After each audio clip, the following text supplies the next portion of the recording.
बीड जिल्ह्यातील गुन्हेगारीच्या घटनांमुळे गेल्या काही दिवसांपासून बीड हे चर्चेत आहे। अशातच बीड तालुक्यातील नेकनूर पोलीस स्टेशनच्या हद्दीत येणाऱ्या लिंबा गणेश परिसरामध्ये काल गोळीबार झाला। हा गोळीबार पवनचक्कीच्या सुरक्षा रक्षकांकडून करण्यात आलेला होता।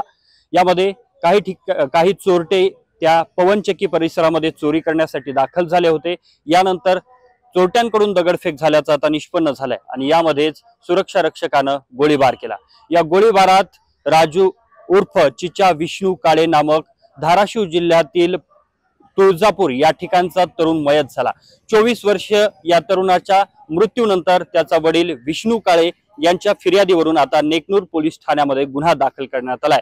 तर गोळीबार केल्याप्रकरणी आर्म ऍक्ट नुसार सुरक्षा रक्षकावरती देखील गुन्हा दाखल करण्यात आला असून पोलिसांकडून आता तपास सुरू करण्यात आलाय।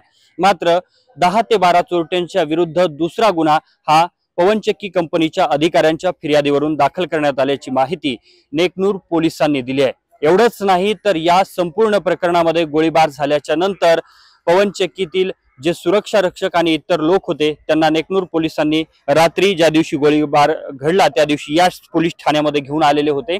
मात्र त्या दिवशी रात्री सुरक्षा रक्षकासह इतर जे कर्मचारी होते त्यांनी गोळीबार झाल्याची माहिती पोलिसांना दिली नाही। ज्यावेळेला सकाळी एका व्यक्तीचा मृत्यू झाल्याचं निष्पन्न झालं आणि याबाबतची माहिती मिळाली त्यानंतर सुरक्षा रक्षकानं पोलिसांना आपण गोळीबार केल्याचं सांगितलं। यामध्ये 2 फायर केल्याचं देखील त्याने कबूल केलेलं आहे। तर यातील एक गोळी ही राजू काळेला लागली आणि यामध्येच त्याचा मृत्यू झालाय।